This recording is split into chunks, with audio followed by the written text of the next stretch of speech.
जय हिंद साथियों।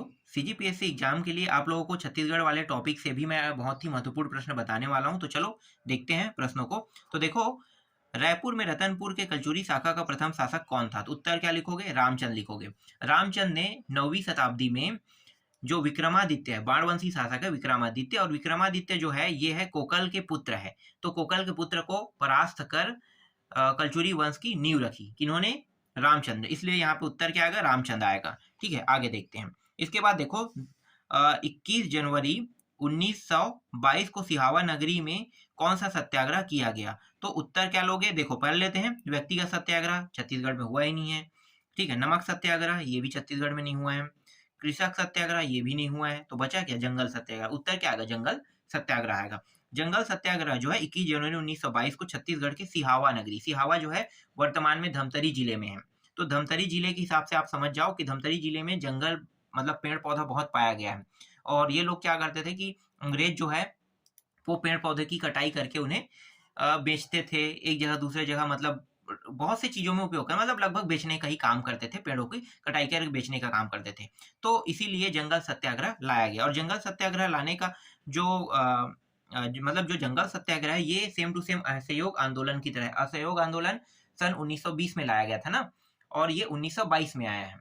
तो 1922 में ही आया है। और इसके जो प्रमुख नेता है जैसे कि पंडित सुंदरलाल शर्मा, छोटेलाल श्रीवास्तव और नारायण मेघा वाले है। ठीक है, इसके प्रमुख नेता हैं। चलो आगे दिखाता हूँ। इसके बाद देखो, अगला है छत्तीसगढ़ के गट्टासिल्ली सत्याग्रह के प्रमुख नेता थे। तो ये जो नारायण राव मेघावाले है और नथुजी जगताप है ना, ये है। वामन राव लाखे को मत लेना, ठीक है। नारायण राव मेधावाले लेना है और नथुजी जगताप को लेना है। और ये जो गट्टासिल्ली सत्याग्रह है ये 1930 में हुआ है। और ये गट्टासिल्ली सत्याग्रह किस लिए हुआ है? तो मैं आपको ये भी बता देता हूँ कि ये जो है ना, अंग्रेज जो है वो क्या किए थे कि कुछ जगह को आरक्षित वन घोषित कर दिए थे। आरक्षित वन जिसे घोषित कर दिया जाता है, वहां पे ना आप वहां के लकड़ी काट सकते हो, ना ही आप चराई के लिए जीव जंतुओं को ले जा सकते हो, जानवरों को ले जा सकते हो। ठीक है, तो क्या हुआ था कि कुछ जो मवेशी हैं जो चरने के लिए वो चले गए थे, आरक्षित वन में चले गए थे, या फिर जो चरवाहे हैं वो उसे ले गए थे, ठीक है, चराने के लिए। तो जो जानवर थे ना उनको उन लोगों ने कहाँ पे भेज दिया? कांजी हाउस में भेज दिया, कांजी हाउस में। तो इनका विरोध करने के लिए कि भाई हम आरक्षित वन जो घोषित किए हो उसमें हम अपने जानवर को भी नहीं चला सकते, तो इसके विरोध करने के लिए ये गट्टा सिल्ली सत्याग्रह आंदोलन चलाया गया। और ये सन 1930 में चलाया गया। सन बहुत पूछता है, सन याद रखना, ठीक है। 1930 में चलाया गया। और इसके जो नेता थे वो थे नारायण राव मेघावाले हैं और नथुजी जगताप हैं। ठीक, इसके अलावा और है बाबू छोटेलाल श्रीवास्तव भी इसके नेता थे। ठीक, चलो आगे देखते हैं। इसके बाद देखो नेक्स्ट प्रश्न है, ये भारत छोड़ो आंदोलन के दौरान, भारत छोड़ो आंदोलन के बारे में मैंने बताया था इतिहास वाले में, कब हुआ था? 9 अगस्त 1942 को। ठीक है, भारत छोड़ो आंदोलन जो है शुरू हुआ था। इसके प्रस्ताव जो ग्वालियर टैंक जो है ना, इसके बारे में पूछा जाता है कि ये प्रस्ताव कब पारित हुआ था? 8 अगस्त को पारित हुआ, 9 अगस्त को चालू हो गया। क्या चालू हो गया? भारत छोड़ो आंदोलन चालू हो गया। तो इसके लिए बहुत मतलब क्रूरता टाइप से हुई थी ना, कहेंगे नहीं, लेकिन अंग्रेजों को इसमें लॉस बहुत हुआ था, मारा गया था अंग्रेजों को। तो इसी के लिए देखो कौन कौन से संयंत्र, छत्तीसगढ़ में भी ऐसा ही कुछ हुआ है, तो मैं आपको बता देता हूँ। जैसे कि रायपुर संयंत्र केस के, रायपुर जो संयंत्र केस के जो मुख्य आधार थे वो है परसराम सोनी है। ठीक है, परसराम सोनी को लेना है। ये सही जोड़ी मिलाओ है, मालूम, मैं सही जोड़ी मिला रहा हूँ, तो मुझे पता है रायपुर संयंत्र केस जो है परसराम सोनी ने किया था। रायपुर डायनामाइट जो केस है ये षड्यंत्र है। षड्यंत्र मतलब रचना, व्यू रचना जैसे होता है ना, उस तरह से। और ये रायपुर डायनामाइट केस जो है ये है ईश्वर चंद शुक्ला है। दुर्ग जिला कचहरी में आगजनी जो किया था वो रघुनंदन सिंगराल है। और रायपुर में विद्यार्थियों का जुलूस जो निकला था उसके जो नेता थे वो रणवीर सिंह शास्त्री थे। ठीक, तो उत्तर कौन सा लेना है? डी ले लेना है। 4, 1, 2, 3 ये वाला ऑप्शन आएगा। इसके बाद अगला प्रश्न है, निम्नलिखित में से किस वर्ष छत्तीसगढ़ मध्य प्रांत का एक भाग बना था? तो वो 1862 ले लेना है। इसमें और कुछ नहीं बताने के लायक। ठीक है, 1862 में मध्य प्रांत से, मध्य प्रांत जिसे हम अभी बोलते हैं ना मध्य प्रदेश, ये क्या है? मध्य प्रांत मतलब मध्य प्रदेश, और मध्य प्रदेश का हिस्सा कौन था? छत्तीसगढ़ था। तो छत्तीसगढ़ जो है वो एक संभाग के रूप में कब आया? 1862 में। अगला देखो, छत्तीसगढ़ में मराठा शासन काल में निम्नलिखित स्थानों में विद्रोह हुए। कौन कौन से विद्रोह हुए? मराठा काल की बात है, तो ये है बदरगढ़, सबसे ऊंची चोटी कहते हैं ना, ठीक है, कवर्धा है और तारापुर है। तो इन जगहों में हुआ था। धमधा छोड़ दिया, धमधा अभी जिला है, तो ये छोड़ देना, बाकी ये तीनों जगह को आपको लेना है। तो ऑप्शन कौन सा आ जाएगा? जिसमें बदरगढ़ हो, कवर्धा और तारापुर हो, तो ये आ जाएगा। ठीक है, आगे दिखाता हूँ। इसके बाद मैं आपको प्रश्न दिखाता हूँ। देखो ये वाला प्रश्न एक मजेदार प्रश्न है, ये बहुत ही मजेदार है। कहाँ पे है? एक सेकेंड, ये वाला। ठीक है, ये वाला प्रश्न देखो। जलप्रपात और उनकी स्थितियों के क्षेत्र में निम्नांकित युग्मों में से कौन सा युग्म सही नहीं है? अमृतधारा जलप्रपात कोरिया में है, सतधारा जलप्रपात कोरिया में नहीं है, ये सतधारा जलप्रपात जो है जगदलपुर में है। ठीक है, 7 धाराओं का जलप्रपात, सतधारा जलप्रपात, ये जगदलपुर में है। रानी दरहा जलप्रपात, देखो रानी दरहा कवर्धा में भी है, और यहाँ पे बता रहा है सुगमा बताया, सुगमा तो गलत है ना, तो रानी दरहा दो जगह है, एक तो दंतेवाड़ा भी बोल रहा है और एक तो कवर्धा है। कवर्धा वाला मैं जानता हूँ, यहाँ पे मैं कवर्धा टिक करता, लेकिन कवर्धा और दंतेवाड़ा भी बोल रहा है। ठीक है, तो ये भी गलत हो रहा है, ना तो कवर्धा है ना तो दंतेवाड़ा दिया है, यहाँ पे डायरेक्ट सुगमा दे दिया है, इसलिए ये भी गलत हो गया। चित्रकूट जलप्रपात बस्तर में, ये सही है, तो 2 गलत हो रहा है, इसलिए इस प्रश्न में देखो स्टार लगा दिया गया है। कुछ प्रश्नों में स्टार लगा दिया जाता है, तो जब 2 ऑप्शन इसके उत्तर हो ना, तो इसलिए टिक लगा दिया जाता है। ठीक है, आगे देखो। इसके बाद है नेक्स्ट प्रश्न है, निम्नांकित में से वर्ष 2011 की जनगणना के अनुसार जिलों का कौन सा समूह लिंगानुपात के घटते क्रम में सही है? तो आपको लेना है कोंडागांव। कोंडागांव सबसे ज्यादा है लिंगानुपात में, कितना है देखो, कोंडागांव का है 1033 दिया हुआ है। इसके बाद दंतेवाड़ा का 1023, फिर राजनांदगांव का है 1015 है। ठीक है, इसके बाद मैं आपको दिखाता हूँ प्रश्न, यहाँ पे आ जाते हैं। छत्तीसगढ़ के निम्नलिखित समूहों में से किस समूह के जिलों की सीमा दूसरे राज्यों को स्पर्श नहीं करती है? तो उत्तर क्या लेना है? दूसरे राज्यों को स्पर्श नहीं करती, इसका मतलब ये है कि भू आवेष्टित जिला बताना है। भू आवेष्टित मतलब दूसरे राज्यों को टच नहीं करती है सीमा। तो इनमें से एक है कोरबा है, रायपुर, दुर्ग है, सरगुजा है, यही इसका उत्तर रहेगा। ठीक, आगे दिखाता हूँ। इसके बाद देखो, एक सेकेंड, ये वाला देख लेते हैं। निम्नांकित सूची अभ्यारण्यों के नाम दिया हुआ है, तो सेमरसोत अभ्यारण्य जो सबसे बड़ा अभ्यारण्य है। कई बार ऐसे भी प्रश्न आते हैं कि सबसे बड़ा अभ्यारण्य बताइए, सबसे छोटा अभ्यारण्य बताइए। तो सबसे बड़ा अभ्यारण्य सेमरसोत और सबसे छोटा अभ्यारण्य है बादलकोट। तो सबसे बड़ा अभ्यारण्य सेमरसोत है, सेमरसोत जो है बलरामपुर में, सबसे छोटा जो है जसपुर में। ये दोनों एक मतलब जिला जो है दोनों जुड़े हुए हैं।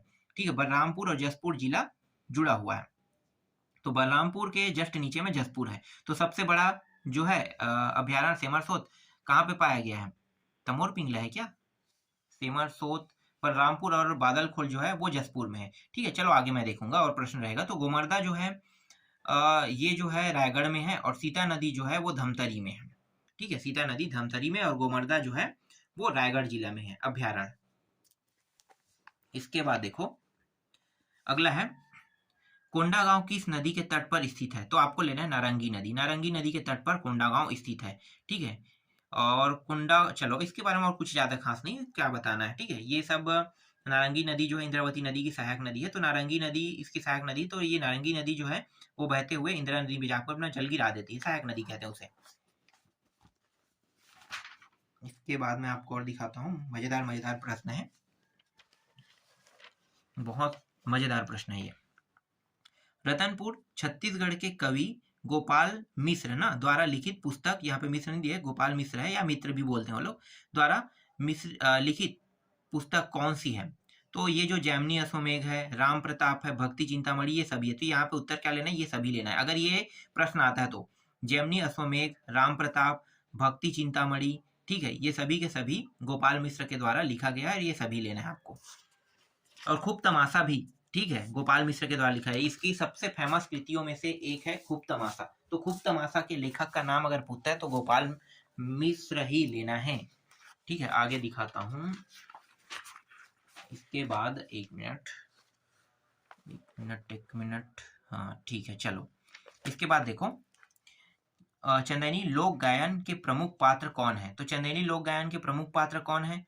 तो यहाँ पे देखो क्या क्या नाम दिया है, राजा हीर है, दुष्यंत, शकुंतला, लोरिक, चंदा, नयन, दमयंती। तो ये लोक गायन के प्रमुख पात्र बोल रहा है ना, जैसे हीरो हीरोइन कहते हैं, तो ये लोरिक, चंदा, लोरिक है और चंदा, एक हीरो है एक हीरोइन है, तो इसे कह सकते हैं लोरिक चंदा कह सकते हैं हम। और इसके जो लेखक है वो कौन है? तो लेखक का नाम है अगर पूछता है तो मुद्दा दाऊद लिखना है, और इसके गायक के नाम अगर पूछता है ना, और ये कौन सा कथा है, सूफी प्रेम कथा है, और इसके गायक का नाम अगर पूछता है तो चिंता दास आपको लेना है। क्या लेना है, चिंता दास लेना है। अगला देखो, धनकुल गीत कहाँ गाते हैं, तो धनकुल गीत जो है वो बस्तर में, क्योंकि सरगुजा, बिलासपुर, रायपुर उरपुर में नहीं गाते। बस्तर में सबसे ज्यादा अनुसूचित जनजाति पाया जाता है, तो जहाँ अनुसूचित जनजाति पाया जाता है वहां पे ही ये जो धनकुल गीत है वहां पे गाया जाता है। ये धनकुल गीत का मतलब क्या होता है, धनकुल गीत का मतलब होता है देवी जो धनतेश्वरी है उसकी आराधना किया जाता है, और ये धन की देवी है ना, तो धन की देवी के लिए ये गीत गाया जाता है, और ये बस्तर जिले में गाया जाता है। इसके बाद देखो अगला क्या है, बांस गीत है। बांस गीत राउत यादव के द्वारा गाया जाता है, जिसे हम राउत कहते हैं, ठीक है, राउत, तो राउत के द्वारा गाया जाता है। इसके मुख्य जो गायन है, मतलब गायक हैं, उनके नाम देख लेते हैं। तो एक है केजूराम यादव है, और नकुल यादव है, इसके मुख्य गायक हैं। ठीक, ये इंपॉर्टेंट था इसमें। इसके बाद देखो मातर त्योहार कौन मनाते हैं, तो इसको भी यादव लेना है, यादव राउत, कहाँ पे, यादव राउत ये है, यही लोग मनाते हैं। और ये कब मनाते हैं, जिस दिन दीपावली होता है उसके तीसरे दिन, ठीक है, तीसरे दिन तो भाई दूज के दिन ना ये मनाया जाता है। कई जगह में देखना भाई दूज जिस दिन मनाते हैं उस दिन ना मातरमणि का त्यौहार रहता है, ठीक है। और ये मातरमणि के त्यौहार में यादव जो है ये करते क्या है, तो एक लकड़ी होता है, उस लकड़ी को बहुत सजा दिए जाते हैं, ठीक है। और ये लकड़ी के बने अपने कुल देव ना, जिसे क्या कहते हैं, कुल देव अर्थात खोड़हर देव की विधिवत पूजा अर्चना करते हैं। चलो आगे देखो, इसके बाद प्रश्न देख लेते हैं छत्तीसगढ़। देखो ये वाला प्रश्न, छत्तीसगढ़ी जनौला, कारी गाय कलिंदर खाए, दूहते जाए पनहाते जाए, तो इसका मतलब होता है कुआं होता है, एक शब्द में कुआं ले लेना है अगर ये प्रश्न आता है तो। देखो छत्तीसगढ़ मुहावरा करिया अक्षर भैंस बराबर, मतलब अनपढ़ के बारे में बता रहे हैं ना, इसका अर्थ तो यही होता है अनपढ़, तो यहाँ पे क्या करना है, अनपढ़ लेना है जो, और इसे छत्तीसगढ़ी में अप्पड़ बोलते हैं। आगे देखो अगला है, छत्तीसगढ़ में कबीर गायन के प्रसिद्ध कलाकार कौन है, तो ये तीजन बाई जो है ये तो पंडवानी का है, तो ये तो हो नहीं सकता। और ये जो देवदास बंजारे जो है ये है पंथी नृत्य का है, ठीक है, तो ये भी नहीं हो सकता कबीर के लिए। ममता चंद्राकर जो है ये गौरा गौरी गीत के लिए फेमस है, तो ये भी नहीं हो सकता। बचा कौन, भारती बंधु, तो भारती बंधु ही इसका उत्तर होगा। आगे देखो, पडवानी गायन किस ग्रंथ पर आधारित है, तो इसको लेना है महाभारत। इसके मुख्य पात्र कौन है, भीम, भीम ने ही कौरवों के 100 पुत्रों की वध किया है ना, तो इसीलिए यहाँ पे कौन आएगा, ये महाभारत। और इसमें जो गायन किया जाता है, मतलब जो पंडवानी का गायन, तीजन बाई, अभी मैंने बताया ना तीजन बाई इसके मुख्य गायिका है, तो इसमें जो मुख्य रूप से जो फोकस किया जाता है वो भीम के ऊपर फोकस किया जाता है, मतलब भीम को ही इसमें पूरा बताया जाता है, ठीक है। अब यहाँ पे थोड़ा सा ये बता देता हूँ कि इसे लिखा किसने है, ठीक है। तो सबल सिंह चौहान, अगर प्रश्न पूछ दे तो आपको थोड़ा सा डीप में जाओगे, तो डीप में आपको याद करना है, सबल सिंह चौहान को याद करना है, याद रखना है, सबल सिंह चौहान रतनपुर द्वारा रचित छत्तीसगढ़ी महाभारत पर आधारित है। महाप्रभु वल्लभाचार्य की जन्म स्थली कहाँ है, तो उत्तर क्या लेना है आपको, चंपारण लेना है, ठीक है, चंपारण। तो महाप्रभु वल्लभाचार्य का जन्म 1469 ईस्वी में छत्तीसगढ़ के रायपुर जिले में इसी चंपारण नामक स्थान में हुआ था। यह एक महान दार्शनिक और इन्हें शुद्धाद्वैतवाद दर्शन के प्रतिपादक माना जाता है। अधिकतर जब भी प्रश्न पूछा जाएगा तो ये पूछा जाएगा कि इसके जन्म स्थली कहाँ है, तो आपको चंपारण ही याद रखना है, ठीक है। अगला देखो, किस नृत्य के विकास के लिए राजा चक्रधर सिंह प्रसिद्ध है, तो यहाँ पे कत्थक लेना है। राजा चक्रधर सिंह जो है कत्थक नृत्य, कत्थक के लिए प्रसिद्ध है ना। और ये जो राजा जो है, राजा चक्रधर जो राजा है वो 1914 से 1947 तक मतलब ये रायगढ़ के राजा हैं, और इसी के नाम से चक्रधर एक सम्मान दिया जाता है ना, ठीक है। 1924 से 1947 तक के रायगढ़ पर शासन किया और इन्हें कत्थक नृत्य के विकास को प्रोत्साहित किया इन्होंने। आगे देखो, इसके बाद है रायगढ़ जिले का सिंघनपुर किस लिए प्रसिद्ध है, तो यहाँ पे आपको लेना है शैल चित्र लेना है, शैल चित्र के लिए प्रसिद्ध है। और यहाँ पे जो शैल चित्र है ना, जलपरी, विभिन्न प्रकार के पशुओं एवं शिकार करते हुए शिकारी का चित्र यहाँ से प्राप्त हुए। ऐसे भी डीप से प्रश्न पूछा जा सकता है, इसलिए आपको याद रखना है, ठीक है। चलो आगे देखते हैं, इसके बाद मैं आपको दिखाता हूँ और भी प्रश्न है इसमें। छत्तीसगढ़ है तो छत्तीसगढ़ से बहुत सारे प्रश्न आते हैं, छत्तीसगढ़ी, ठीक है, छत्तीसगढ़ टॉपिक से बहुत सारे प्रश्न आते हैं, तो सारे प्रश्नों को देखना है।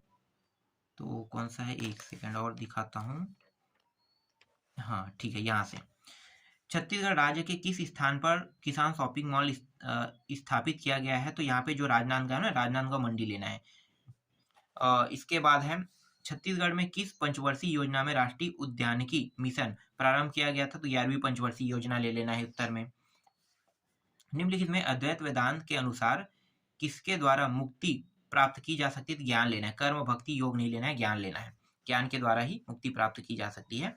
अगला प्रश्न है, निम्नलिखित में से कौन एक अष्टांग योग का अंश नहीं है? तो ये देखो, प्रहार है, ध्यान है और धारणा है। योग का अंग कह रहा है ना, जबकि मैंने कभी भी योग में अनुस्मृति नहीं सुना है, इसलिए ये अनुस्मृति नहीं है। ठीक है।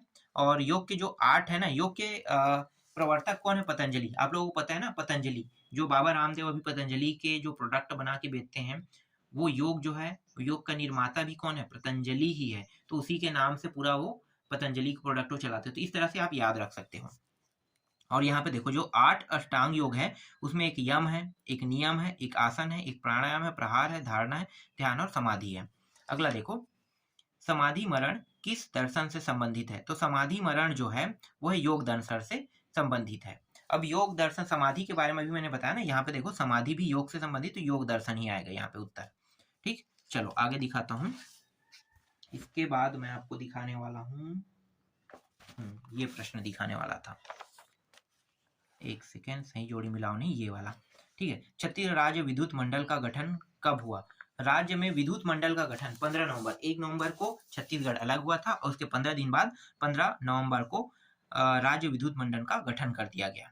ठीक है। निम्नलिखित सूची को सूची में मतलब ये सम्मिलित करना है। औद्योगिक विकास केंद्र ये जिला है। सिलतरा जो है ये कहाँ है? सिलतरा रायपुर में। बोराई जो है ये दुर्ग में लेना है, और सिरगिट्टी जो है ये बिलासपुर में, और लारा जो है वो रायगढ़ में है। ठीक है, चलो आगे दिखाता हूं मैं आपको। इसके बाद देखो यहाँ पे आते हैं, निम्नांकित सूची यहाँ पे दिया, सिंचाई परियोजना और नदी दिया हुआ है। तो संजय गांधी परियोजना जो है खारून नदी पे है, सॉरी खारंग है ना, खारून कह रहा था, खारंग बोलते हैं उसे। राजीव गांधी परियोजना जो है ये है मनियारी नदी, कहाँ पे? हाँ, यहाँ पे मनियारी नदी।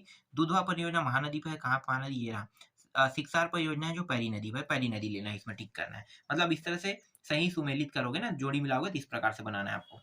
आगे देखो, इसके बाद निम्नांकित में से नवा अंजोरा योजना किससे संबंधित है? तो नवा अंजोरा योजना जो है इनमें से कोई नहीं, ना तो ये ग्रामीण विद्युत है, ना तो सौर ऊर्जा है, और न ही नेत्रहीन बालकों के लिए योजना है, ग्रामीण उद्योग है। ठीक है, ये कुछ भी नहीं है, तो इनमें से कोई नहीं ले लेना है। इसके बाद देखो अगला प्रश्न है, क्या होगा? सुमेलित नहीं है कह रहा है। कोरिया वाला कोयला ये भी सुमेलित है, रायपुर में हीरा मिलता है ये भी सुमेलित नहीं है, रायगढ़ में लॉ एस के ये सुमेलित नहीं है, सरगुजा में सोना ये सुमेलित ही नहीं है, इनमें से कोई नहीं आ जाएगा। अगला देखो, इसके बाद है, यहाँ भी इनमें से कोई नहीं आएगा, क्योंकि जो नदियों की लंबाई के स्थान पे समूह के नदियों का अवरोही क्रम कह रहा है ना, तो इनमें से कोई नहीं आएगा। चलो आगे दिखाता हूँ। इसके बाद मैं आपको दिखा देता हूँ कुछ मुख्य मुख्य प्रश्न है, उसको दिखा देता हूँ। देखो ये वाले प्रश्न, भैरमगढ़ अभ्यारण्य किस जिले में स्थित है? तो आपको लेना है यहाँ पे बीजापुर लेना है। भैरमगढ़ अभ्यारण्य किस जिले में है? बीजापुर जिले में है। और 20वें राष्ट्रीय युवा महोत्सव जो कुचिपुड़ी नृत्य है ना, छत्तीसगढ़ के किस नर्तक को प्रथम स्थान मिला था? तो उत्तर क्या लेना है यहाँ पे, जो रुचि कृष्णन है इसको मिला था। ठीक है, रुचि कृष्णन। और एक है प्रदेश में सबसे कम अंतरजातीय सीमा वाला राज्य जो है वो धमतरी है, धमतरी लेना। और देख लेता हूँ, और थोड़ी प्रश्न है यहाँ पे। ठीक है, इंपॉर्टेंट जितना भी मैं छाट के दे रहा हूँ, ये सारे प्रश्नों को आपको देखना है।